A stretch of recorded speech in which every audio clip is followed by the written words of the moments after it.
So, girl, your boy, you mammy, in Shabeti, Danasipi, so no so de.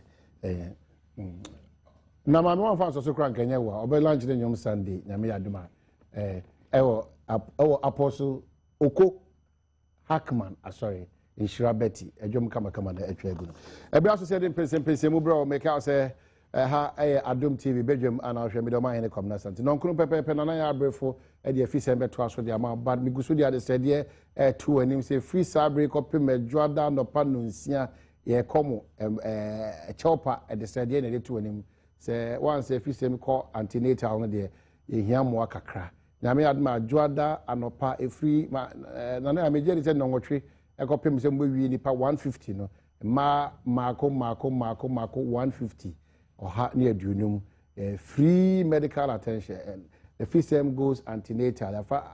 A nurse for, a midwife for, a been 4 years past a nay, Yama Muni Honoma, Yama be break to sin. Teach you my pomodin sem, or my washes in sem, quite fast reading quada, quite fast year, quite fast a feeding quada, or a year needs a mukrana, who sees SSL Yenesa, named Yerina, and the mamma dona, a Jordan upon the watch. Or multi TV anima enti esrem modaroma monko emwa bia ni wa eso ana bia ni won so a iswa edemai numbers ye bekoso abo atwem na na betenase a obekoso adaladi edi atwem lucky about father roma if you adwada kopim if you ada won say ase won ye adwuma so fi adwada kopim ye memenda na onu bia no pa no nsia na afanyumre no nwotwe no won apon a enesa wo hwe no kira kwan a Abrepo Junction Kumase Takrade Crawford Junction Sunyane Abisim Kofodia and Kodum run about 1 hour home. Sansona Gomoa Ogakrum, Kaswa Yanya Dokwan, so Kaneshi First Light. Yadebia Dane Crown Croda, Subian Fakodom, Lucky Hebel, na one more Quanson Kusukra. Fre Dr. Wahomas 0243 201244 0277465855. Well, Nana Musimin Kosumusa, the presidency, His Excellency John Dramani Mahama, Ghana Mampeyi, the #1 gentleman. Bako mienu miensa enai wanato nsafre John Dramani Mahama His Excellency for a poor festival President Intimi Emma Hoda na anu da de twa na nanom nsum kra se ode soafo abedi akire ana ebetai dwumedi na chi na nam say wa show wani munyam de but omadwuna ekesene kakra say 1 2 3 4 man hina otachi man na hemfa to nsafre His Excellency John Dramani Mahama ontimi mai eno anyumre da nkomodi edi nche se nchiremu bia mfiri eye Flagstaff House MI na nanamo edi yawo kakra nti we de modaroma chief of staff monfa krata nko na monfa nchiremu so ensamra happy birthday bi menko original asase aban wo sunyane munyina sotre enye easy say ye dia afi ebeka ho fie ho nti no asase aban happy birthday to you and ama favor so happy birthday to you. Well, Anope, Yabeko Western region, the Honey Ebijina, Ebidi Western region in Como, Bemni be edu. Yahweh, better Ghana, Yede Fufra Betarehon, advancing the better Ghana, no.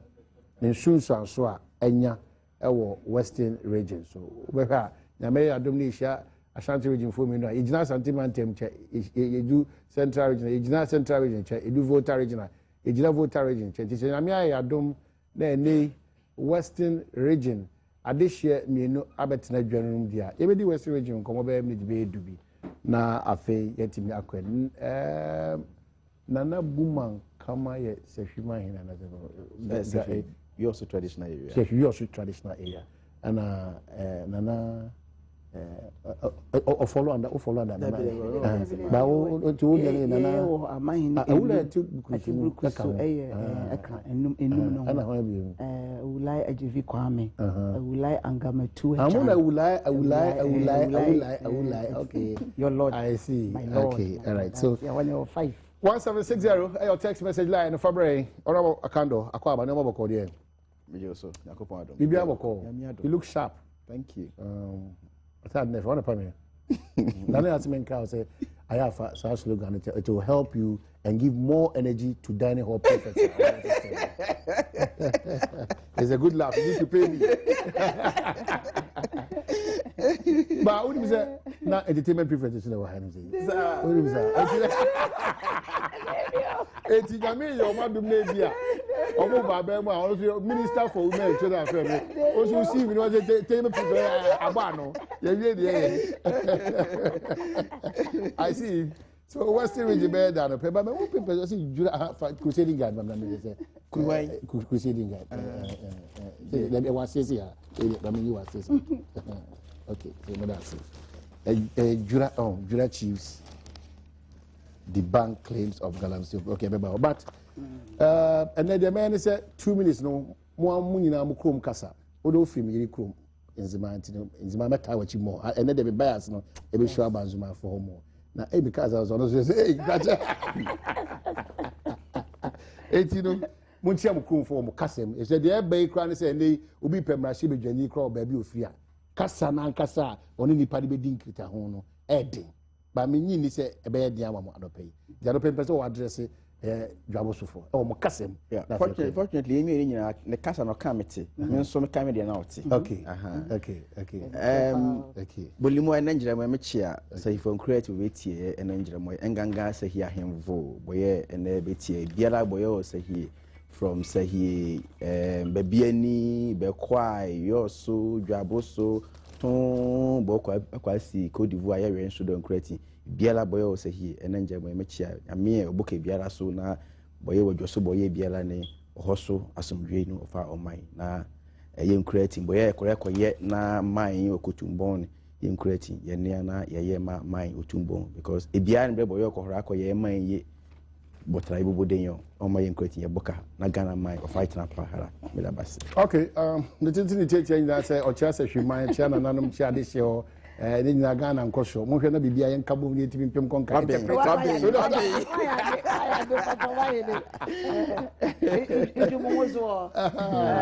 okay ye de me wo evaluate egura ni adwomoremani no ye de nzima mo mo ye biza ngbanyi ni na kura mu ahe morimu awulai mo awulai atibrukusu motozo nsa awulai jevi kwame awulai mo owo ekirensuo adwomoremani no baye ye brofo ne enu no kwa na natendelen ibemu ala mo bebiti ye nzima maren ye bezoma ba wonman ya vanyamren zere ya mabe ko maba nwosisebe o mabe elole ne jima mo be lidede elka mo be adwuna ozobenu oboa be maren manoko edo abezo e mabe va ejima kpale elole kunyele egra ye menzini ne enu mavma boka no kuma zoma maren ama titru ye mari mo onwhye biala ye be ya ado ema ya ma ya yi swam obagina ye jakanu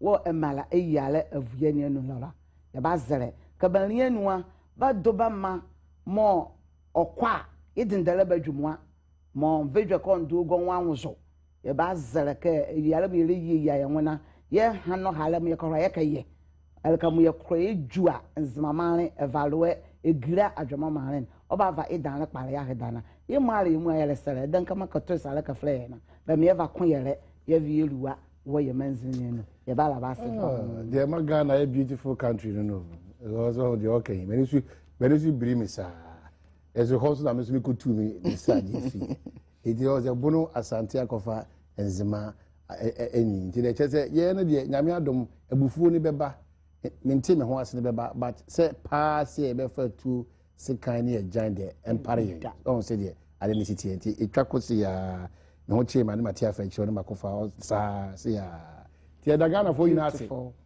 it's a very beautiful country atika say aka me so men kabono hia o dia be nua bononfo de si na no me da mas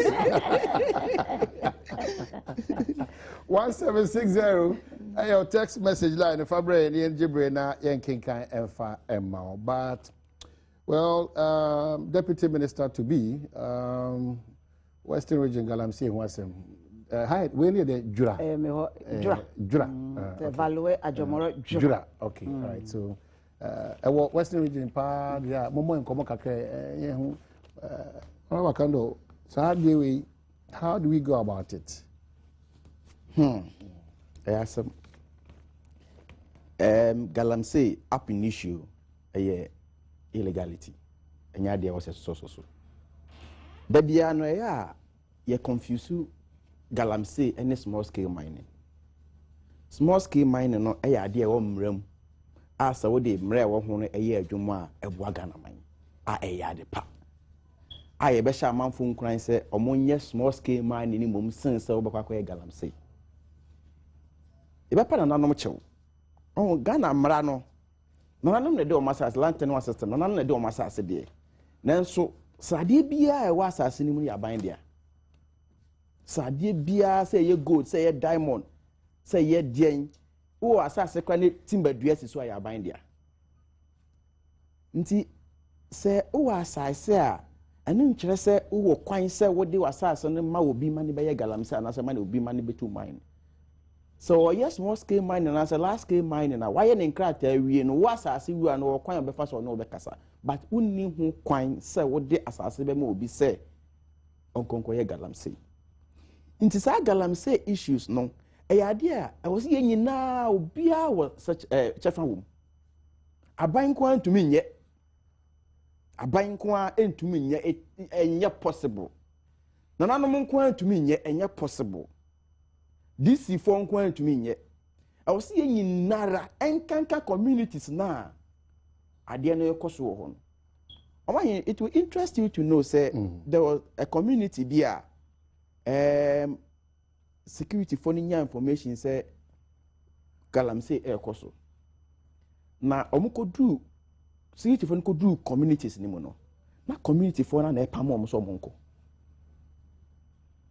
so it means that community for no egitum anasa omo pese sa ade no ebe den ebe koso ekoba de sa ebe ye den so betimi fight sa na ma no ndi be pacho because ene yensuo nyina esei ene yansa ase ye de eye koko anasa ye de dua no ba nyina esei because of galamsey zie nyina abai ni traditional rulers ni obia ye nyina yamfo ye ntoma ama no na yanka said baby edu no ayeye na wonmo moye sa no ye tuomo so sa ye nyina ebe sa ye man no emra me appear before the appointment committee omu bisa masem galamsey issue na a very topical issue unfortunately yante hohwe in the media but then omu bisa masem me kire ma adwen say madwen kire minim say yakopon ya adom na me ko ha me minister omode ni ma bebiri agu akwan but ade ba ko ede makoma so pa ne say irrespective of the presidential task force any community mining committees na yes setting nyina no anka e was say ye ade ba ko a ye dey assess the MMDCs. That is my humble opinion. And because would DCB why you adwuma yie, it will be based on the level of depletion or degradation of your area. Say forest to it is one of the criteria. Inti say ubedi DC na se eba na ye hwese degradation level na ko high say one more homoden irrespective of the school and the trees. Any akwan dodo a ye any bibi a ye o environment no very very sensitive. Ye development when you na wie na at the end of the day no your deplete environment na it's not worth it. It's not worth it. Nti ebe say I was saying nyina aban hye bebre gu akwan. Okay. But interestingly any secret obia baby mining galamsey koso bia no munim. Task force na ko ho no. Ah makutizi omo ma pam omo ade ebi ye prosecute omo ebi kra ye do omo ko omo krom no. Task force no how many months, how many days, how many hours no be no krom omo ko ya na omo de nkania eco site omo ko ye adwuma. Okay. So inti ye hia babia koso no out of my communities omo ye kan nsuo a omo sign na and what omo bisa me question back say omo legitimate permit omo de ye small scale mine omo say nsuo ne and I told them look who permit and so lines out there small scale mine na only permit I would say nsuo you must look for your source of water for your operation. First and foremost, so what no as a small scale miner no one go to nsuo my community na one say community nsuo. So into your idea community for no mote one so mo nyina ba gi atum say aha we will say no to galamsey a obia so yes, small scale mine no. Galamsey. They should insist on your proper documentation. Okay. No mu say adena be no genuine, and even that no kra no. Ye mmara mu say or say obi akra we small scale mine no wo ye a large scale mine no or say utua social responsibility to the communities. All right. Yeah, that's all I can do. And your Western region so answer no trouble because maybe also wahim for no the money abre. Jura chiefs debunk claims of Galamsey operators and Nipa Okase Ulai Agamantu Ajan. The chiefs of Jura traditional area in the Western region of debunked claims that they have collected money from illegal small-scale miners, popularly called Galamsey, and allowed them to mine. According to them, these allegations are not true and do not hold any truth. The chiefs of the traditional area are challenging any person who has paid or sent money to any chief, or especially the paramount chief, to come out and substantiate the allegation. A statement signed by President of Jura traditional area, Awulaye Angamatu Ajan II, alleged that Mr. Simon Emerson, Victor, and Sakura, who claim to own Blue River, West Star Mining, are the people who sent these illegal miners and the Chinese to the area and collected huge sums of money from them without the knowledge of the chiefs. Is that correct? We are aware. Yeah, we pa. Malaria on the increase in Western region. Hey, okay. Am I hearing?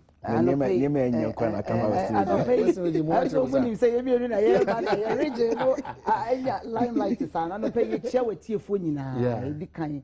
I did through Yenzima, we said, am I a crime? My chairwoman, or see a Facunia each year. I am the Juma Yomi, a polling station executives, coordinators. Any elders of the party. And can't be audiences here. Campaign, man, woman, time and Casa. I can't let you count. One more, every Enchibia, Adromoro, Gramem, one more, and Kaiwamunia Bar. You're no one num a ria and a joke and no pa. Ye banu Simonade. Yet to Sremo, Moncaye.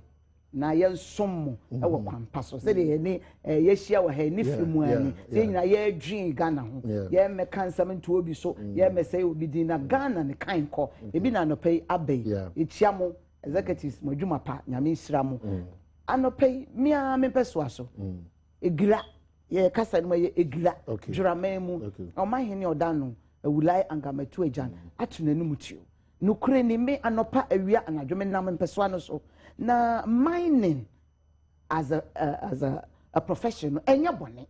E one was here money dead say mining and growth is South Africa, any mia ukwa Namibia, Botswana mining and SCC krono. Inka ne kwan so say mining there. Ye no kwan paswa. Inka edi ejumaba, edi ahotoba, edi CC eba. Na uba Jurame mu a.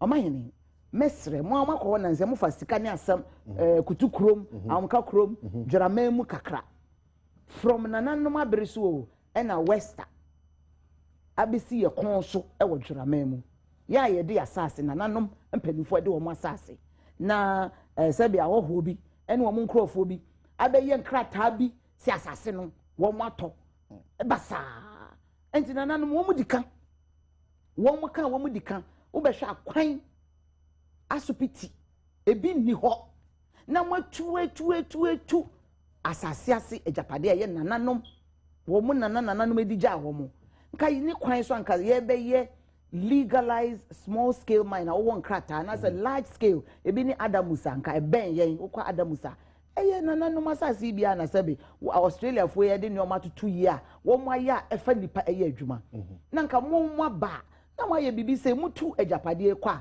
ensuo borehole kra ye hu bi wo ho ka kwan ya said other communities social responsibility said they can do kana ka mo si clinic kakaka e mai kwa wo so a wo kwadura mamu anya se enu echi ya nipa ko ba obesi etwa kwan so kakra ka ye frɛ bibi ayi ahomanga ya chichira ahoma wa ha na chichira ba ko ai modern day na oba awaka na ye de tumrika fa so about 4 or 5 years ago it was happening na wester yebeka ene de ye pass crusading guide by etutu to ho basa etutwa asase to ton without the consent of the traditional authorities inti nananom dika inti be ma no no ze western no waji fi abrofo bi wona ye ne dia na nananom mfa wo mo nan si fom na wo mo pam wo mo. They should reclaim everything and then they will have the authority to redivide for legal miners to come and help us develop the Jura traditional area. Ye wo ejapade cocoa bebre gold bebre nemum inka mining papa ba they do reclaiming of the land after mining na nko mo siesie so ye to be kra edua bamboo e wo so mani ye adwuma na nye so betu anadwo betu na wagigeje nsu atata wa na wo de ejapade e de ko akoto na yen Jura mine no yen kola ne mpanifo e ba no enya nsuo nom enya school papa nko enya hospital ye japade wo de ko enena kan wo di kan. They have the legal mandate with the ministry the sector na Mr. Honorable Samuels ne minua ya wo ko kan hu e betumi a guide na me mpo de me propose sanka yenya yankasa in the western region and resources go be brebe. We need to have our own chamber. Okay. Just earmarking natural resources because I dey be abofam. Okay. Ukokoto sa hoho na aba na womu enye odehye we area ho na womu gire mu akofa task force sabi nipa kro no ye Ghana ni bia ba onye dwerani wonye dwera odehye nti wabeje ho na boso se broni bi e na de krata de agya no na nti ono na wo di ade nti ho nyina eno ne western no eno ne abrofo ne sai na no kasa nti obo ni di wo mu nti na kan wodi kan everything all documentation go back to the chiefs and the good people of Jura nti wo ba wo ye legitimate wako mineral commission wako ministry of lands wako kwaje o permit waje won krata to mi krata edeba na wo mo ni watena se aye nhihye se wo betu wo 25 what is acre or more wo betu nhihye se na yen dwurama ye na obeye wo be si school wa ha na dwurama so anya ho faso because gold ye to South Africa no gold bia na we ye de krampo sebe emu odu sinti ye pese ye ne motena se ye san hihye na ye num bi no we are willing to support the chiefs to reclaim what is rightfully theirs sinti nye se ye mpese ye bema impuntu aba but ensisie na ye nsoso inti west of one na kan wodi kan mumma wo mo a wo ma ye ready some investment a semblance of Adoms emra juramemu na emrantie ne mabawa ne ma e wo ho no so enye adwuma ne benya fa bi hwe wo moma yenya ehon faso ya gudie na wasase ase yenya ehon faso e wo ho nti awulai nwoma ye da wase ye omu. All right, you know, music as I pay the Academy GTV program back home, multi maintain Yamanache, sustainable, ready because I'm saying adult education in Ghana, Ewe, in Zima, Ulamo, Blake, yeah, you try well, yes, honorable Commander Mafo, I understand so my meeting now and 65 years. Mebodi na ma o ma medi me wa but my main cow say lucky about for aso aso kwasunku sukura lucky about for main cow say ene de opa bia sunku na watimi akono akodi dwuma ama wo wapomuden wonsem no bibia timi akonkan de ama wa lucky about na sese wodi wani kire on the share for kra aba jame adoma 1st May 2015 free health screening May day anomutu sa na mo we afeso eba uya edro bi a woto ho bia no Adom community 2 kan bia na Adom FM on mono club on no na lucky about this and share we na ebro on ye free health screening on May day we edro bi a woto no 20% discount one so e dia ma o me kai obi so say surgery dia e cost you nyina no ade a ye de e che okwa ne mo edro a woto no de 20% discount 1st of May bia wo ye community 2 Kane bia na Adom FM wono one mono club ana a share a ban. O show on Crobatani bia do ni che Accra Academy me che Kanishi Green Story building e won so na nyinya de kwana so ben gas station or Takrade so Crawford Junction one ben a Capstone filling station Kofodua old estates lit traffic lights no honum odu oni che polia nkodu run about no so so sunyane abisim in between Taiko Hotel and a Roman Secretariat Kumasi Abepo Junction and only Juma from Dr. Yaboa on 0243-201-244 and 0277-465855. Marifi, 1st of May, or Tema Committee 2, Lucky Herbal, free health screening, 20% discount over Drubia Abetos. Yes, you know, now, boy, and come on. MPP parliamentary primaries, our focal calls for unity. I understand, so all area weekend. Mushia, come on. By So brief us there na ekoso. Omahine o say the ye nyina ye nim hihye no abato no ya toto from polling station, region, national, presidential zaka last stage of the process na ya ready any akanda no mo ekofe so 2016. The last stage you know no so na ye critical. It's the caliber and quality and the people you get to represent you in parliament. Say mrahedwom ni nyiye no e wona ya na mre bebre no pinte kakra eba. Since Ghana ni nyina about 25 million people no. You be emu aheduanu 275 edusunum. Nti naturally no there will be competition. Nti ho no e na ye papa ye kruo panimu ye wura afoko woni ni nua general 1 kwabena ejepon wo mo 2 anamon ekokọ regions na watwi atwam ade omo ba yen peso aso omo ba western region ebe hia constituency executives reps about 5 each na regional executives e dia afutuo ensempa emu hwam ne afutuo titire ma wo mo se mu na mugina adwuma na no mo kwa aspirant bia ejina bia no mo frefre wo mo na mo makasa. The key word is unity. Say ye be ko akoton ho na wonko didi obi atam wonko fa asem to obi so wonko twantro wonko share with delegate akade obetumi aye. Now at the end of the day no say we akwa internal competition. At the end of the day no ye wie no na fe ne ye ko face akando no na yaka ye betumi aye age oman kan asiwo nti enunum na the less acrimonious it is the better for the party. Ya futu a wo mo de ba ye. But so far we have signals na abana office emu amresa. Emu ye I mean overall and I make this chance and say naturally in competition pinte kete bibi baba o beso so no nti o mo tu anamon no say ye ball mo abaso so o mo chance from Volta AC ba no wo mo edi kan proactively ama abokoko se mu amu gina no hwe na wan godi di wunu abi atem hwe na wan kotwa entro akakraka antoto wunu so say mu ye we nyina wi a mu ana mo se abebom akoton ekuo no ne manifesto ne nhihye enwoma pa ye de ba enti enu mum de mifo awo mo so se anama wo mu tu no ne kwan so ane no na ye nso ye gina na memetie se me se me pre akobio ewe evaluate adwomorojora no me ne omo ne me gina no yeso yafa afutuo no ewe nse but ye betuto asere sanka me wa hei na omo ne me gina no wo kwa delegate omo ye over 400 no na wo hia wo mo a me ba me ye sei me do a me ye sei se mo ma me akwan a me ye sei na wo kono koka se omahene 4 years ago owia kobi na omahene 4 years ago oto we enu no emwa no it's called smear campaign enu no emwa nti mpanimfo ne ba ye no afutu om de ma ye so obi obeye sabia no munhwe ne ye hu say he does not have the party at heart na mo anso na mugina no you should fish out for winnable candidates. Okay. Nti mo no de mo nye open campaign ba montufo se kwa mo ko no sell your manifesto. You as an individual person ugina no but taibai ene kura e die na waye wo party no dwuma sen na waye wo ko obi wo just see ho wa som party no na ma delegates no undecided enu no ene hia after June 13th ne nyina ya to Santia Kabum na ye hia NDC for na ya compare 8 years and then Ghana will have the opportunity to decide at that time. Nti me de me bo wo abaso na meeting no mo invite aspirant nti anya de ye nom aye gina na ko bi na ye tie kire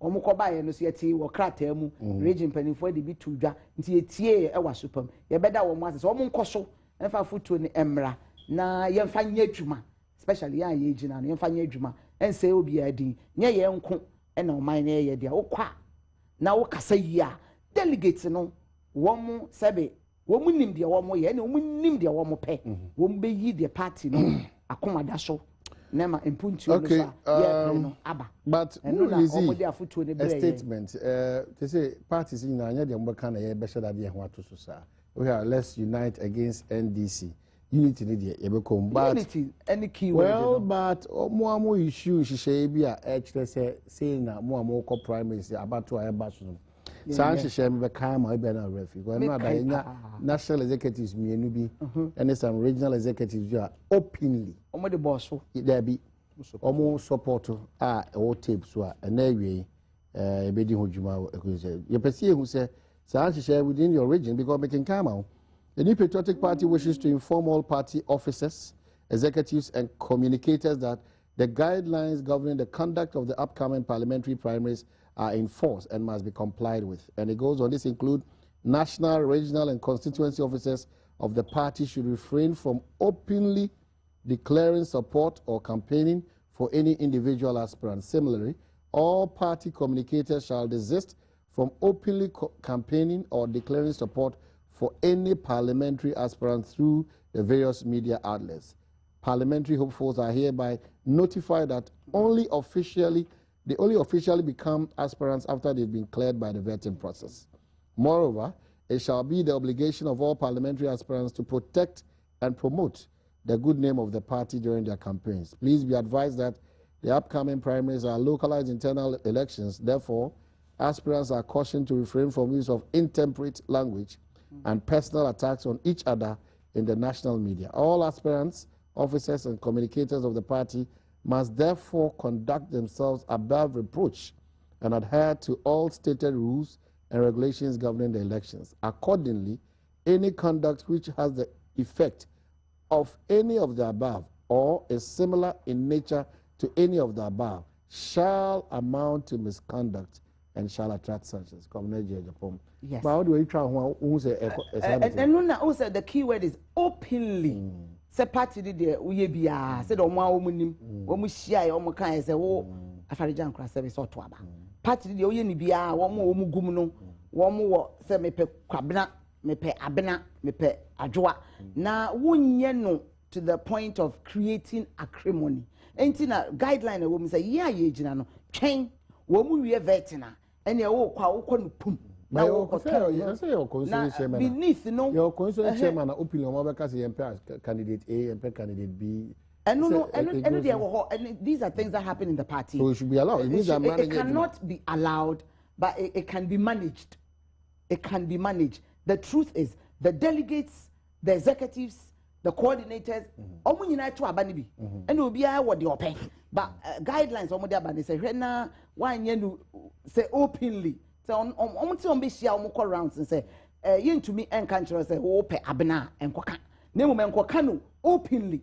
In such a way that has decorum. It has a modicum of unity at the end of June 13th. But we have constituency chairman. We have constituency chairman. We have a party national officers. A binomo openly, whether they met delegates in secret or in the open, telling them reasons why they should vote for candidate A, B, C, D. Eba. And no, or the guidelines nabani say. Most of it before the guidelines, any we be any panel or Becassa or Becca your no pay. But they say, almost the guidelines are say, moon toning it down. Montomobo. Yeah, the key word I kept saying is openly. Because we'll be our pay. Okay. I didn't a natural, it's election. So, constituency on Nanasi, Nibio. What's it? Constituency Nanasi, Ebio. Oh, David, me what the Nanasi, Nibio. But you subscribe to Nanasi, David, it's me no. Me feel say wow it's based on your competence. Not Nanase. No Nanase. Because I know you're delegate to her. I know you're presidential candidate. The competence and never now. Wuna wujina no. Suma wasum party. And a delegate to air. But Nana's influence is crucial and it is extremely important. But as a war candidate who could a platform. Now we share nipa 800 now say Nana ko for the same one to mame. Is that all you can do? Me, I don't subscribe to that. Because obiya neba, obiya nana.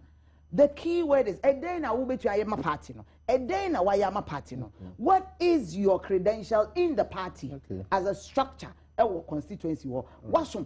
Because me na ti obeka chiro. Yeah, wo nkro ketu aso no. Ye na ye criteria. Polling station chairman ni nwewu ye wo baaye. For the past 10 years, ye hu we ye wo krom wo. Ye hu say obiya wo wakọ. Obi yarida hospital ko hwe no me catch now those are more important elements than say time aso aye beto aba na be job be chiche bo flute na okọ. No, it is how you relate to the people, and at that very point you cannot come and say nana say enye djuma ye wo ekuro ni na ye nimu e ye wusu ne wo bare. Have you abandoned the party through thick and thin? And I'll try na ye be ba thank you. And ye wo position na ye be we 8 years na no onam dwabo so nam form no Who no? For the 3 seconds. I mean, 30 minutes. We want to say no, the delegates are very discerning. Into omuno, one more foot no more but no some, but one money and one more share. So there's the edit. One more do money pass. You will be happy at the end of June 14. The delegates will decide, and they will reward loyalty, service, sacrifice to the party. But any campaign don't make any form. We are about to send a sheet. Since we be now there, in fact, because first you know the can make consensus about.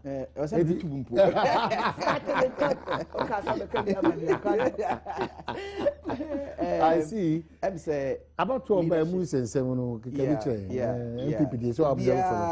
Oh yeah, man, your son the same way. Obetiasi. Amanyoku bia.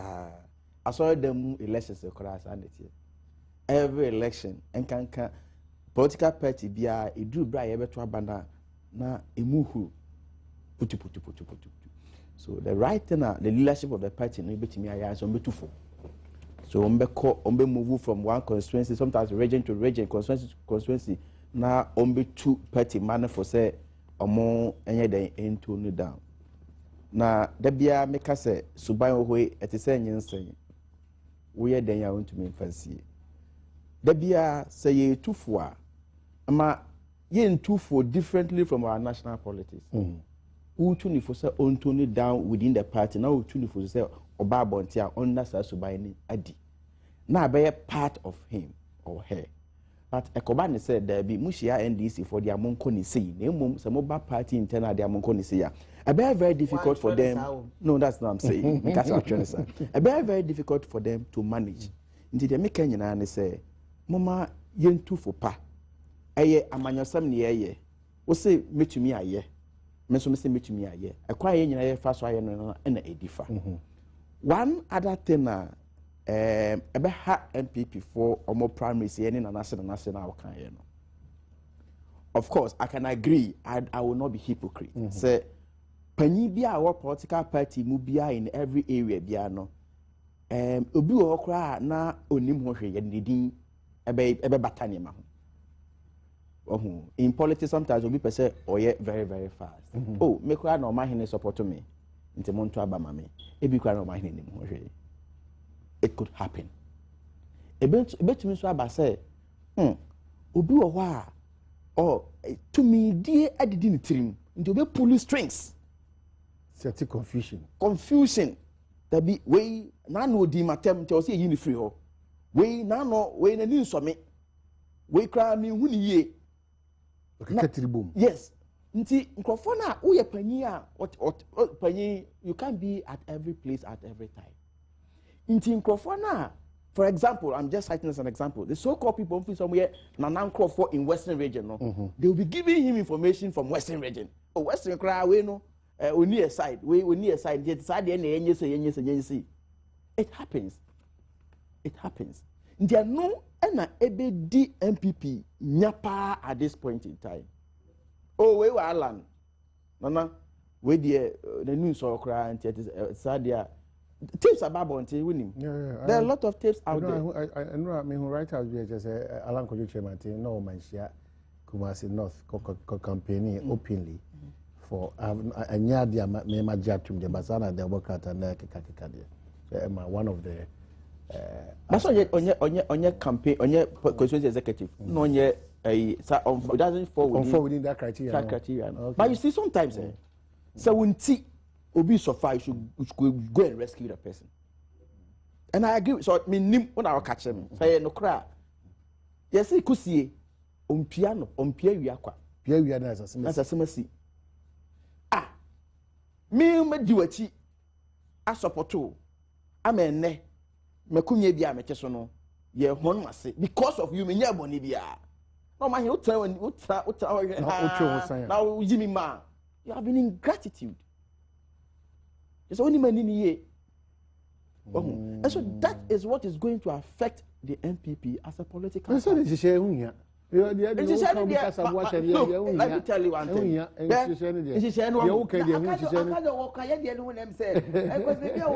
Wo kan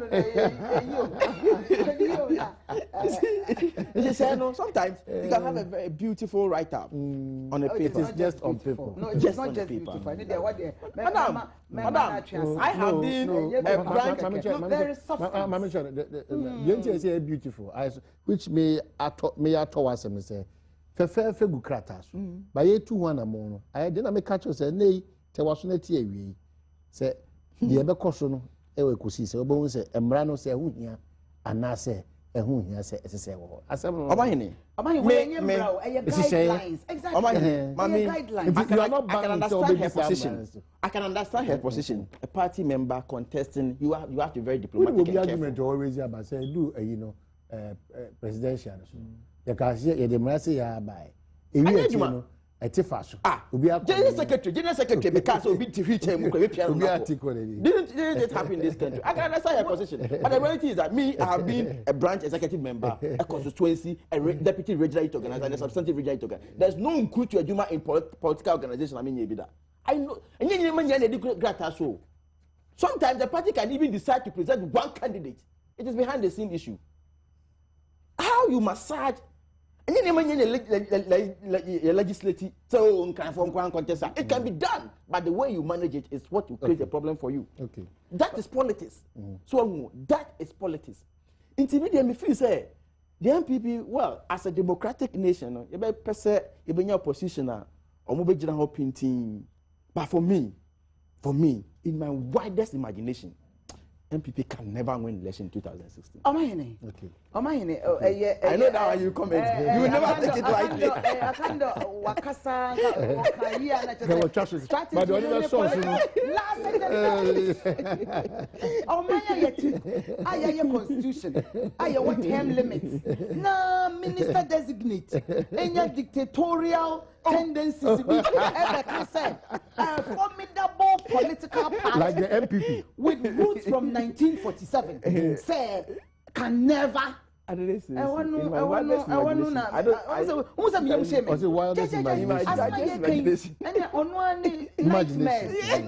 Okay, nightmare. Because preparation also in politics you cannot avoid competition, you know, it's a tension here and there, but right after no. So what the party leadership is doing is guiding. There are 275 constituencies. Akunya de ta ye pre. But we be delegates, you know, they have a favorite. That is why they go and vote. So they know. But also guidelines na atemdidie and through management of the process. And unti omwasede and omaye. Na say minwe edibe boom say in his wildest nightmares we will not win. Hey, minia preparation ya go. Jai, nti I want the mama on one kasa no watwe sign MPP we are preparing. MPP ready. Full force. Now MPP last process. MPP ready. See into me can your strategy they say internal. Bema yes sheba. Aka last stage of the internal process. Na ye wie we ya. Na ye hia. Na ye tutu ye nyoma ye na Ghana for. Okay. Ebe maye akwenya. Ema ye yi yen sempa. Okay. With our flag bearer, the vice presidential candidate, and the elected aspirants. Let us say team Nachiaso and the leadership of the party, executives. Near boom, to something. Near the Shia candle. Near Busia. Hey, in his wildest nightmare, he will be watching the swearing. Oh, me, director Simon can just say he doesn't know what's happening to you today. You are looking too ministerial in charge. I designate. Hey, now what? Hey, okay. Yeah, Kwaba. Yeah, to us. Where is the Senchi consensus? Akosha infa. None of the consensus. Yakoboka. Yakodjune. O my Ghana. Who this is a big guakwemu. Rebecca share a weird children. Late preview being an edasa share. No. I mean for the crazy. A PGM Koma. A era Nimoy Thompson, I think. Sanji share no 15 point or 10 point 20 point to the seno Sena Ghana or my Ghana edi etu anamo. In fact the FAPEM was homegrown solutions because you create homegrown problems now because I need solutions homegrown ever. Have we been able to live up to those things now? Yakwaba Dr. Baumia Kasa was 20 any wamati kopo or US relating to Senche consensus. Yakwaba. Okay, so Yasaba, some of your text messages about making Kaima lucky about Father 1st of May, whatever community 2, 1 year free health screening, after Drobia Abato free Mobiano, 20% discount. Intino, lucky about whatever community 2, a Kane Biana Adom FM 1 on the band, Mono Club, and I'll be home. It's very sad for assembly members to work without salary for 4 years. They are ex gratia. You are supposed to pay, you are delaying. Why, Mr. President? Wake up. That's how they were made. You know, assembly man for or EB at moment. Say assembly be decided. Okay. What they will give them. Okay. Omai, please ask the president, local government and finance minister, when are they going to pay assembly members ex gratia? The local government. Blah blah blah. Okay, so the same. Omai Baumia was at Chimodan Zongo, then later moved to Ofuasi Arabi with Osafuma for where Kojo upon Nkrumah organized a program for the youth. You know, all right, come on, deductions na me. In fairness, but said Baumia, and Honorable Osafuma for and Kojo upon Nkrumah a program for the youth. Nom cottage in Bonnie woman. Oh, as any signal biana. Me who sing this? Okay, hey, MPP, stop talking about light up. You people are underground, giving money to the ECG boss to, what's it with you? And 50,000 Ghana Cedi can buy 3 Toyota and second-hand cars. This chief is not a chief of, it's not a chief. His statement is, okay, Kumawu chief, not by Paul Secondary. Please, when are we going to witness the reduction in price of fuel? It's high time we hear from government on this issue. No servant of God can be greater than our Lord Jesus Christ, despite some members of the clergy with self-exaltation titles. Nanabos who campaigned for Jesus' ministry. Sunyane Abdul Sawid, NDC people should create jobs so that we will stop galamsey. Pacho, a small scale mining. O qualifier, Kojia no mum, Nanya to me free a bime, Sabai Tawachina Utu Sanamona. Galamsey, a year they are Tarahuna, and Yefe, into the Kojisa to me cratano. Now, small scale mining. And she said, very, very important. Yeah, she said, and Nunti and a buying a disaster and a ba. Okay. And Nunti and a minister at ho. And Nunti a deputy ministers and so ever. Okay. And Nunti a commissions in your home. Ye be ya quine. Yankopon Yadom, not say, ye movie, ye shall say, ye, Juma, a quine baby. Sabi, here, so be overcome English brofo, actually. A quine beer, Mufi say, ye be bois. Because mine the idea, yeah. Now why you no quite papasso? Because you can't a foreign exchanger. It is a single commodity contribute to the highest in this country. Indian to me moving. I say mother young ones so quite to go into it. But the young quite papasso. And 1 year can cast a mobia and yet a mining. My mamma cancer said the Jura Memunesi, no, Kayas, you better trust Resen, Nananum, Mebuna or see a Badwam, say on by your cooperative and on by your groups. Now, or this year, war of mine, almost more Badwam, when you're mining license Nibi, say small scale, and Ankabia, if I say Mebuna woman to a Mebuna warriors, no more cabo, no more ye be. Let us come on Bayan, one would the a Jumano air then, I won't patem one. And also by one almost account, I manage the Biana a whole. We can guide them. All right, so as it stands now, nobody knows who owns the concession. In fact, small-scale mining and Galamsey goes on a Jura traditional area, Ezra and Adewe Abba. And very Reverend Kofi Mankasi Mamaini, thank you very much for your focus on the Western region and featuring my sister, Honorable Catherine Afeku.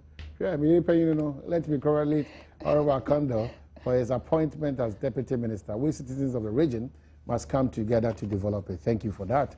And the Jura communities are suffering. The Galamseyers have destroyed a lot of rivers. Oh, Uncle Brazuka.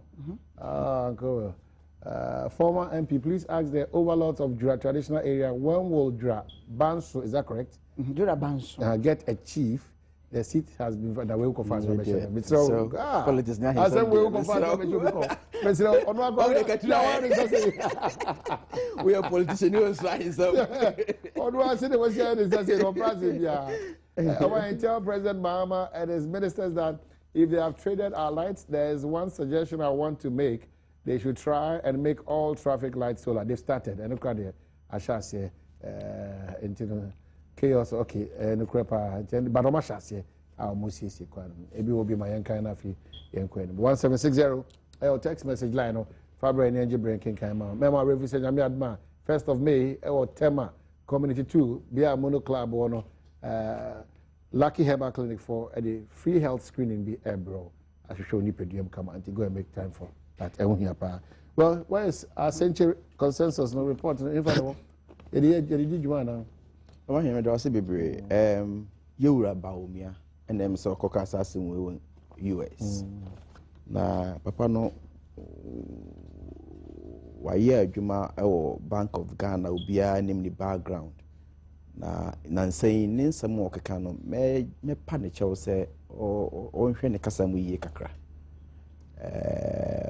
Babia ne dibia kodro no enye se de bia no ka asam an ya be disprove no you see so we are politicians and nipa bia no ka asam na ponchi host mu na wo ka na ponchi na maomu ye ha eba first and foremost menyi ni kura mpo se ba omia e with the moral right to question Senchi consensus politically and as a Ghanaian, politically even as a Ghanaian. Even indeed, if he really cared for Ghana, say or percent Ghana 2.1, you would have Bahomiano. Say men no and Casenchi, some crank can be. I see. Yes. Some Mimunin, there are reasons. Probably politically or as a Ghanaian. Because the opportunity Nicotone and nine so said bra. Near as Ghanaians, Mranson say MPP and this in some. Mreno so ye by yenwe Ghana my home. The political party take a decision. Say one enko. Now suma brewa na behwe bia akwakoto bi. Dabi. What suma brewa wie no. Osum no kwan bezo say one ko ntia. You see on fa ho. Now fa ho. What was the reason for me fa ho no? Any reason? What the reason bim? Ya to ka bom kokko. The point is that omahini so what they making yasia. So what adwen so abokoko so ayedenyo at the end of the day no yesi bra. Ni nyina ye mopo. And also when you're interested, why should you be interested after the decision has been taken? And I meant yasia no. But that is even by aside. Again, your Bank of Ghana I main no yewura ba omia ene o maye adwumada at any point in time sabi NDC MPP there I can't see anybody see but we'll talk to each other you finding information from each other me ni say Bank of Ghana for ebe to mapunum say yewura ba omia aba no be pay information about Senchi consensus in the CM farmer. Let me tell you one of the immediate benefit Senchi what do you call it Senchi consensus in mobile. Okaya emra na yesidi na hode ne ethical form na other trading currencies no so no peja ekosoro no Bank of Ghana edin hye bi buy immediately after Senchi no Senchi e can say you review sa hye na Bank of Ghana there ba mentumi hu sa okaya and there and then with immediate effect review ye and no you ba omia sorty me wa. Quite apart from that, your system now, your wage bill near they say a big cleaning system. No, it was also part of the Senchi consensus. And that's what's here. You have to go through biometric registration. And the other side can say, oh, head of department every month, Biano. I will say, okay. So we just IMF for and yeah, IMF, and that mean IMF buy. I said one, I must say. Rationalization, just efficiency. Rationalization, no. Ensuring efficiency. No job losses, but rather you ensuring efficiency. Even. Some of the ways and means are more they ensure efficiency introduction of so this it was part of Senchi consensus. IMF for the reinforce so that no obi obeka say they train my IMF for and ebeka but for IMF senka we na and probably you have to find out more. Okay, probably you have to find out more. Okay, minimum crofwa they had to go through biometric registration. Okay, minimum crofwa yaksi wonom for impersonation as far as these issues are concerned. Okay, minimum give make systems are ya dia ba ya ensure system no be clean and ya IMF no be catch say yes and money nyina.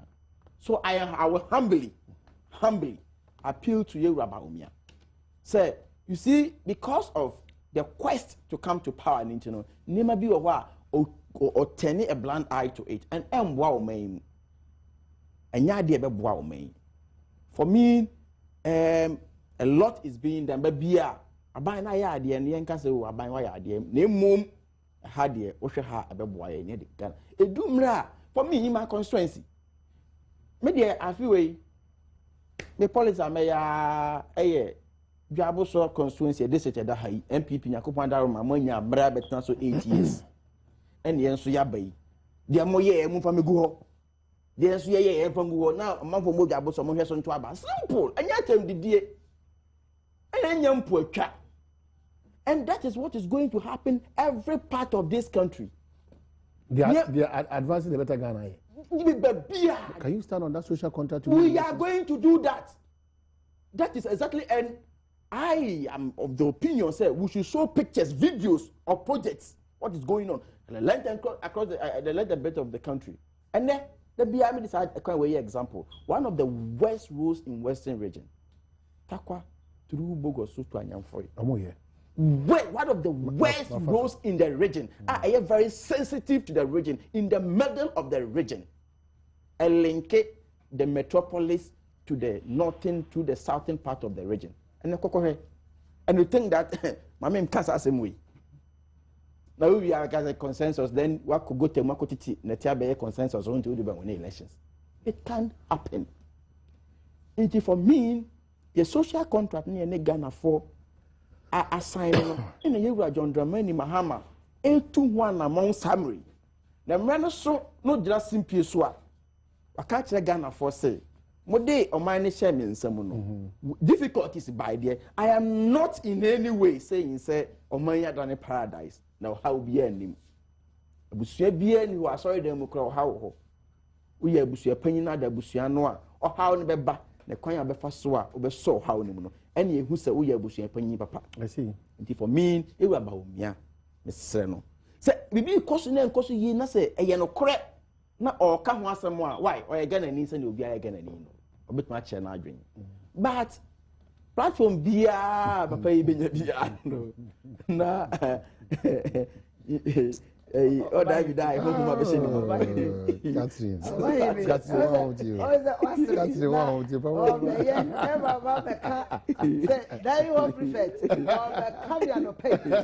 Western caucus.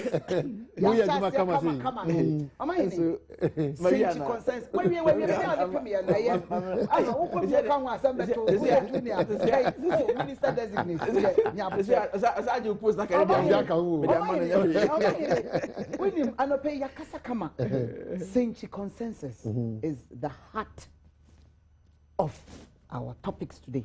Mitiga nyina mi am say radem da wase. Wonim say akando ni nuanum bebre no prophet economics bawumi okasa. Now wo mo shiki. Papa may do not dream go back. Exactly next month 1 year. Senchi consensus 22 communique no. Ebia ni urefi. Yeah, kwashas and you see homegrown policies. Na interest rate kwa na eko. Inflation na yes single digit ya de boy ho dwa wo kromi na fo. And some the economy was in shambles. They knew. Yeah, my papa a lecturer e kan say. Ade say de ekwe. IMF beba mu. Yoruba read mo to omo kwan konya me fa ne crazy no. We were able to wean ourselves off Bretton Woods institution. I want my way more 207. Inti ye call back pa and yet to the point of with strict and stringent conditionalities. Inti munche ni yo na muntu to ye no ne munhye ye no. Wo kan wo mucha na da pasa se wo hwa time bi aba wo me abekasa at its caliber and level no unya ni Moy Thompson no unya empanimfo na twetwo horo na eye economist in their camp no to match him unya sebe ye nuanom a ye age group foi Canada pasa no wejaguo in our politics no do point bi a we should critically examine constructive criticism or the adwin kireba na wo de aba anya tem de na edihia no o se si aminu e hia se come so say na wa ankosen yi senchini binti he has no right to speak. He's a Ghanaian and the constitution article 21 freedom of expression want to me any freedom and he is an expert in economics, so he has every right to question 22 communicate do no po odi ejina mu poche ne say sa IMF ya makwi conditionality say tetare ho no mo kan no kre na kire omanma right sizing, restructuring, rationalization. Brofoning United States job loss. Downsizing. But the president has been emphatic. He's emphatic. Bema, see you. Also, me ya Baba Jamal Sujaba because oh, just say be efficiency. Muye do, and I'm your secretaries. Near see rationalize ya. Me no other count, and I say me no be fiso. You be me no fiso that question baby almost we want secretary. That's me ya. Sa baby no mo question no. And then what that? So why all these years, you know, did we have to wait for IMF to come and tell us to restructure our jobs? But that's the question you're unable to dodge. That is what I am asking. That's the question you cannot dodge. That's why you wait. But for IMF, you would not have restructured Massa. That's the question. You would not have restructured. Let me tell you a typical example. Okay, ma'am, typical example. Okay, yeah. Just let me a typical example in the educational sector. IMF when the catches any rationalization of education sector. Go to some of the regions, Greater Accra, Ashanti region, what do you call it, Kumasi, Takoradi, the cities. Ubedu baby no, minim regional director be catch them say in a classroom, primary school, teachers no error and shift. Meanwhile, if you come to Jaboso constituency, Jaboso district, local village be a teacher ni ho. That is what is meant by rationalization. And IMF never catch them say yes, I know. And you know very well say, Sadia say yes before IMF. So I am extremely surprised say Obibe equity rationalization to job losses. Okay. Extremely surprised. Okay. But we are not some communicate no na 22 points. Ye di so. Me de hear me kese mpo wabo so ne sa tax burden. Me nue ka ho no mo ye budget. E da ye budget na sa anadwo na. Ye tax increment e pass ye reading anadwo ni nyina. It was a precondition of the IMF. And so communicate no ka say taxes there. All we need to do was to widen it. And so ye increase ye. Bema ejuma ekoso a egu e wagana ha wo kan no si o na ejuma ya ye edu a ekuro ne behwe ba wo mia na se mo obisa ne se economic management no kwa ne sen okay kwa ne sen enu na ono wo obisa Benjamin Aye Semin Kyle be a handicap na odi abase say na me fi se book so kan come ma faso no say Omahe, please remind my friend Honorable Akando that the Takwa I Am Free road he is talking about is MPP project with EU support. Engineering, design, and funding were all secured under MPP. Is that the case? I said, is that the case? You see. Is that the case? I'm coming. This is some of the hypocrisy. No. Is that the case? It is not. It cannot be the case. Okay. It is unfounded. Okay. MPP for year. In 2012, campaign boy. How can you have 2 months on the same issue? And then no. And a big no. Oh, I didn't hear. I'm going to be a protest. No more dear Tem. I'll wait so. And yet, yes, I could carry I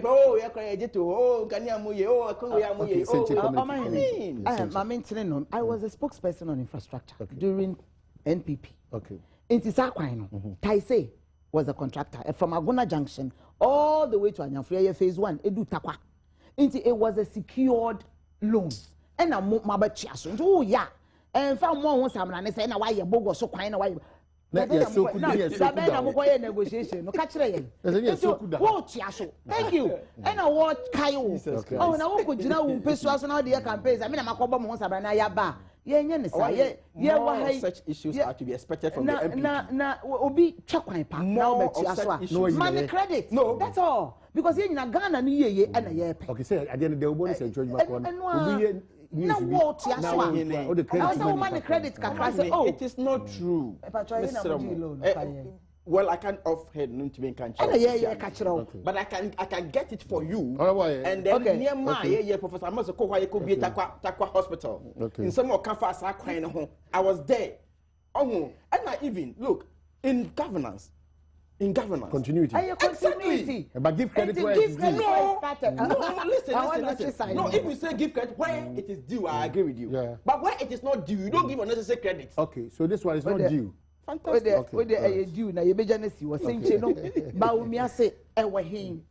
Na se mo obi sa no 22 communique no. How has it been implemented vis-a-vis homegrown policy? Yeah, they are called World Bank to get credibility. Yes, I say, yes, you call World Bank. Yeah, homegrown policies. Ebedu fin. Yes, so yeah, call and I policies. Yeah, they are called credibility. After they are bar, Bonema etetare hono. Chire mua ayentokwa. No, bisa I say need senchi consensus. If you are to widen your tax net now, does it equate to increase in taxes? Should the cost of no one way expert, economic management expert, ekasa. I can't say we need rights or bekasa. I mean, is that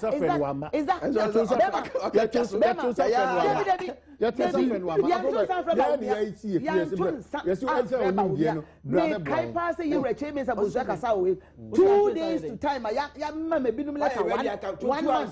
2 months. Why are you ready? It is not fair. You don't treat your counterparts like that. It is totally unacceptable. Invitation. Just easily agree to it. Say 2 hours. That means you will be ill prepared. Ghana. Thank you. It should be prepared. You will be ill prepared. You have economics. Meanwhile, our counterparts in other parties were invited a month or 2 earlier. Okay, if you have that evidence to show, yeah. And one of your networks here, the records are there. So, Mama, Amponaka, we rest for my phone, and penny for woman, you never see a dear drink, Ebeboa. Now, which I am 2 hours to time. All right. You don't treat your counterparts like that. Where is the report? Okay, a quick point. Yeah. Before Senchi, MPP, numerous press conferences on the economy. So what I say, numerous. I am not in any way saying, say, me for a fact, send Katrina can say I didn't about late. Mati say MP before binum air cancer. I am not in any way confirming say ye may be invitation your money late. But a sensitive issue such as the economy of the country. Sabi MP before creating impression say or more dakra ninya no more or munim near my ye two or my impon and it is who say that how many die please. Intino pay your kind. Was it? Pay some kind. No, that cannot be. That cannot be. But obviously what that cannot sorry at once obey my idea. That cannot be. That cannot be. But the point is that say at least buy one and I'm a boy made you money cry we no me boss more. Sometimes in our tradition obu a year be or who say was say you invite your pa, you invite your cry. Wako. Oh, so no waka. Oh, a year dear. We invite you in some about maybe some I don't bonibia. One country. I am to himself from a pamu. I don't know someone who was I don't know. I'm not someone who was such as for me, maybe I better cry more been that. For me, I think that MPP they had it all wrong on the Senchi consensus. This is an afterthought. Oh, I didn't young court. Next young people reason being country Ghana for. Okay. And yeah, they ever and then you country almost oh, and this reason I don't know and the substance of the issue they say communicate no all right, so where has it reached Is that better get it refresh away? Next month. 1 year. Report back. Better get it.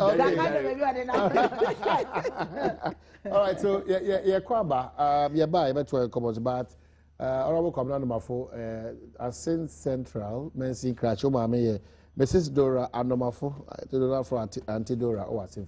Happy birthday, 65 years. So, yeah, Kwaba, yeah, a command do now also be your quenya, teach you more Western region, and they are broom so now, yet in Komo, yeah, Kwaba. Okay, so thank you. Welcome back. Text message line 1760. We are just about a few minutes away near wrap up. We don't mind any comments. Honorable Catherine Afeku, Hanum says Afeku, and my Afeku. Maybe you mean you. Afeku. I am going to need Afeku. Afeku. Okay. All right. I'm going to follow money judge. Hey, I almost see him in him. I'm going to follow money judge. That's what you see. I remember now when you say, "Oh, I'm come let me talk and also atlas." Okay, so I like this MPP woman. She's not arrogant. Assembly man or tamale. Hey, I be arrogant. I see. Honorable Akando. My honorable Akando is looking good. Hey, thanks be to President Mahama for appointing your deputy minister. Wow. Evans, why you defend me? Good idea. Can't have a good. Bro, I'm so coming on ground. Please help extend my greetings to our Cuthbert, Baba Nandom DC for the numerous developments in Nandom. Okay, so and Baumia should give us a break. What was the situation of the economy and the value of the CD when he was at the Bank of Ghana? So, Western Region, one of the finest opportunity to tell us about your region. And now, I didn't come up with Western Region of Ghana. My friend, then they are back to tell us wrap up comments. But my make us lucky about say, Nyame Adoma on the 1st of May, Tema Community 2, Canadian Adoma from one the Mono Club, a share wall, one of the free health screening Eba, in Tibomodi alcohol, Nakoboa, Nashisha, Pomo, the Hon Celebi, and Inco Kaikama, and from my friend Dr. Wahomas 0243201244 and 0277465855. Oh, share on Krabatanibia, Gomwa, Ogua, Krum, Kaswa, Nina Kwana, Kanichi First Light, Kumase, Abepo Junction, Takra, the Inco Junction, Yana Bisim Kwana, so Kufodia, oh, Kopole, we do nurture Kodum Kwana, run about to honor lucky hair before Yadibia, hepatitis, severe body pains, and which would do see any man to Nicasa, Ebebo, or Quantum, because Wobebo, Etuasia at the amount. 0302-211-701 up to 4. 0302-211-701 up to 4. Especially one more Western regional. Tell us as it is. Ebedam was void of partisanship because Western in Puntu in the Kanko, whether under MPP or NDC, that is not our challenge. They hear Emma Western region and the Ghana and Komo Anna ED. 0302-211-701 up to 4. Now they are brave. Please tell the NDC man we no go chop road and ask him if road has fixed our economic crisis. Oh, okay. So tell your boss fix it.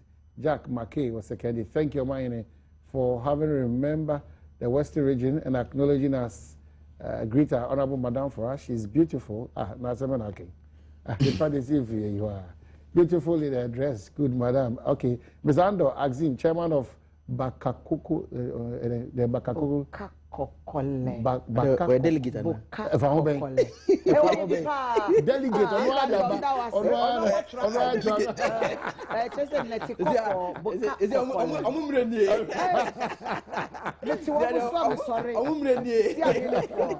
God bless Catherine. This was a good one. I'm surprised of what Ms. Captain Afeku is saying. She is preaching virtues and price. Come to the constituency and you see that she has pasted a picture with a Akufo-Addo on one of the pick-up camp. That's a Akufo-Addo flag bearer. Where's this pettiness? Ain't it flag bearer? No, you're in town. Akufo-Addo is a flag bearer. Patrolling, maybe I want to come on these are the losing comments. So, good morning. Upon saying, Boating, good morning. Upon saying, Nyame Adom Namoswe. Nyame Adom Boko. What can I free? Mekatefri Boko Upper East. Okay, you too, Boating. Nipacha Yebo Yama Menabaso Pa Ujumadia odi wo hwe ba wo mia standard of the standard economics mu pa na o kan asema mlanti a type of more challenge say like enyo bia na ya do bia ya I feel pity for such things, but all the same is the game of politics, so they want their way throughout. But now me pese me san ka say mo radio station Adom Love FM na Asempa FM more strong decoders no ye de na ampa okay that's what we are just Ejekubu Pristia very relevant you know yen kasa amaye kwa waka nsenya minshira mo pani adwuma pa mo ye okay Ejekubu no kasa na minya akoma atam so preko no kede nche mu ede baba me papa Reverend JK Ejekubu okay no di na woda e ma no happy birthday na but amaye kwa brother amaje na yewum yesterday yempanyifo se omo make Pristia efi bogoso ade batakwa ekwan no mu twade no maye kwa biasante accident ACC so no omutu mikado eyara wosam too much ni akwan so me twade wo yare ya wo hwe kwan no influence no ya na de brain na honorable akano oye youth ni a oba politics manas owo politics it is a can send it here Baumia say on shena no kasa here the word no use here anymore there there's my drink there okay that's very nice how was you go about it very very which one so that I can also which one okay osi kind kaka there no kan ya which is one kan me can say on Mr. Baumia on shena no kasa here that word no use okay any or no drink and I say they was ya kind of kwano or they need ya that's okay that's it pa say we were check cross or check ni ampa check for kasa no kasa but my main concern keto bi ansa na watch so so my yin create the impression be say but me kasa obi anti a subset of what I'm going to say your uncrofo bi no wo ho a omo kasa wi a you person class of people be mama be respond to one. I mean it's a very very dangerous precedent. Maxwell good morning. I hope to say hello Maxwell let you say Yami Adom me ho yo na brother mo so good ye ho ye o kasa free Yami ase me pa so me fa akwanya we so tia honorable Salisu Bamba e wo adua secretary se municipal e wo de ma fa o ye me pa so ka me ka afa honorable Akando ebia o kai fa rationalization na no dey education ye en fanto hono any say meaning say me teacher in education so there were number of people say what say teni ba ku bia e fa no e wo Ghana ha now so ye ba Ghana ha no ma me say omo yes in education no omo consider the number of people I work class ba ku bia teni ba ku bia fa na e no say now for class ba ku bia na wa for to bia teachers too omo change of subject no that the me wanna yes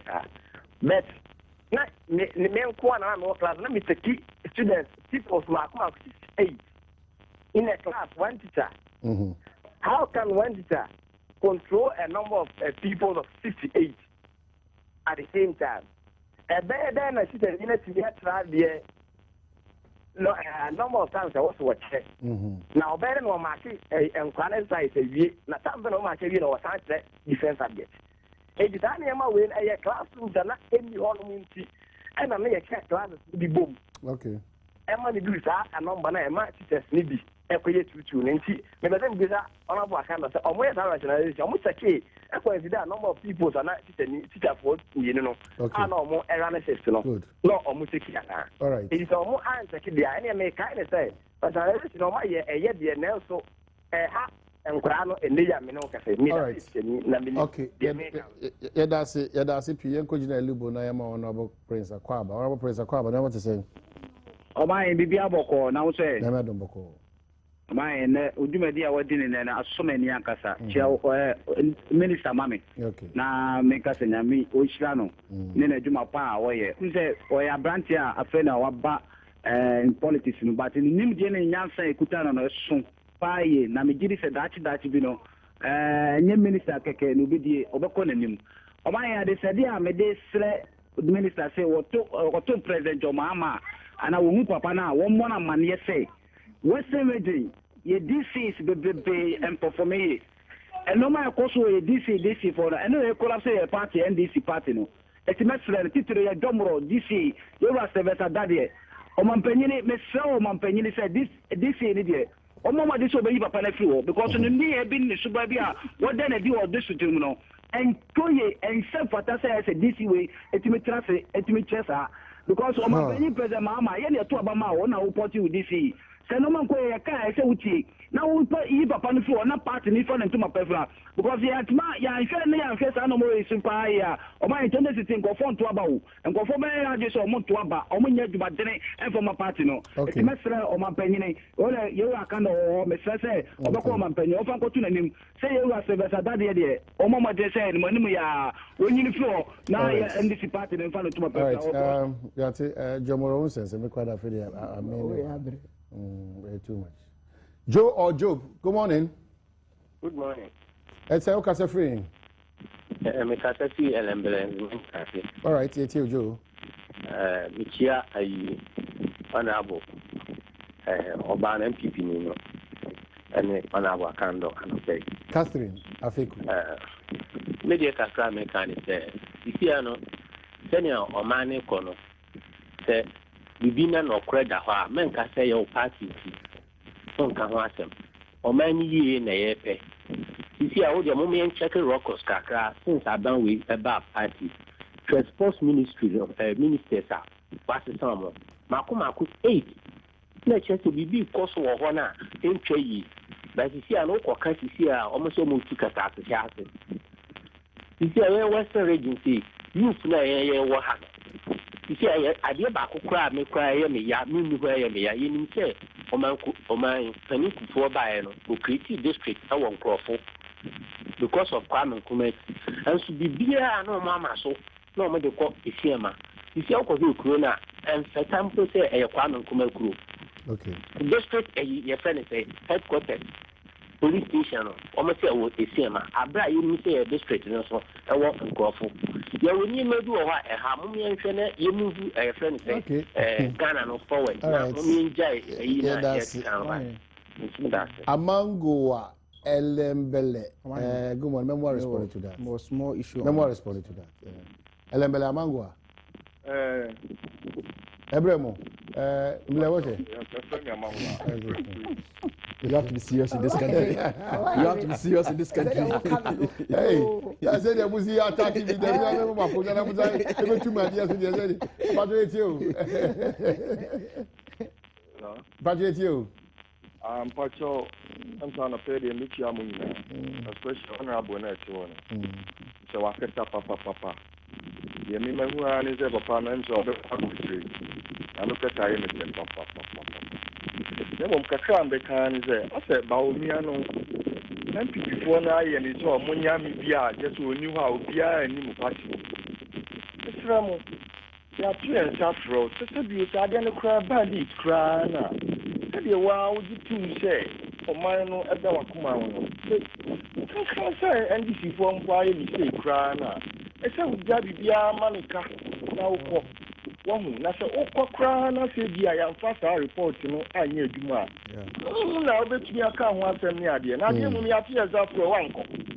Now, what moral rights of the council? It was a banner ya social yes, and on wrap up. Yes, I'm say, Minya Bako Kasai, Prince, Madame, I said, you can be no, you better near to one more. Near money be over humbly, and need one. We ain't keeping away from the media, Kakra, near and dealing with it. And I mean, you have been so fair from the Nzema area. I agree with him. Open Puntia Krumwa, many way, but I mean, compare to towns and villages and away. No. A very slippery, delicate. Very delicate. One when year over class, communities meaning. I agree with you. What the opera, what you'll be a young fan. So I say, you pray with you. Leave that person. Oh, you come higher, coin yet, I may I agree. As I'm punting you, I can be. me pempuntu at the end of the day me pempuntu come impression so I don't know be pempuntu on kroma me se me de menti ase me fi ho nti wom se elembelenya me peso so me tene no kakra na sama all can it's factual Nkrofo and a district capital and a divisional command of police Ako Iziama. It's a different town. I beg you. This no you better don't go there. No, it is not a fight. But fact are fact. No. Say district capital. And Anka also the police, you know, Edeko. That is all. We should not shy away from facts. Until you bet you much and say, oh, Iziama na a commercial capital. Yeah, so we cannot hide things under the rug. The guy has a fact. District capital is in Crawford. Isiama is a bigger commercial town. Benya district capital. Until Bia and penny for police service bet much and say, oh, minia, the way a position of Isiama. District capital. I don't know district. That was the same means. In a district. In a district. Commercial area. And just a department. You're centralizing our district capital. It doesn't mean that. So that is all he wants to know. Yeah. So let's just on them can say we are politicians. Slippery. It's very slippery. How? Exactly. So we should explain it. Because why here you'll be seen as if say okay. So I just and that is why I'm saying say then let us go there. Mami wind it up. We nyentokwa. Ebiamo.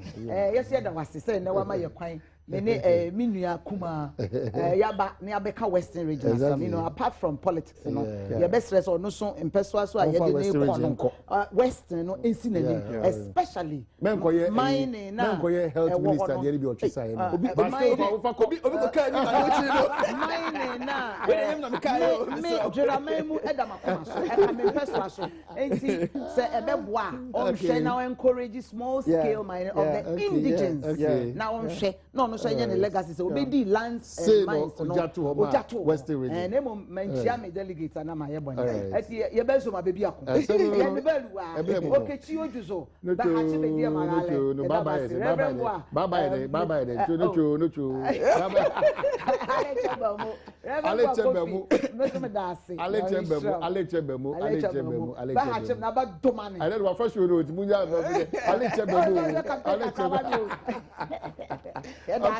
within their party there, obvious. Okay. As for within the MPP there, okay. It's obvious. But national one there. I don't know. The candidate in the head.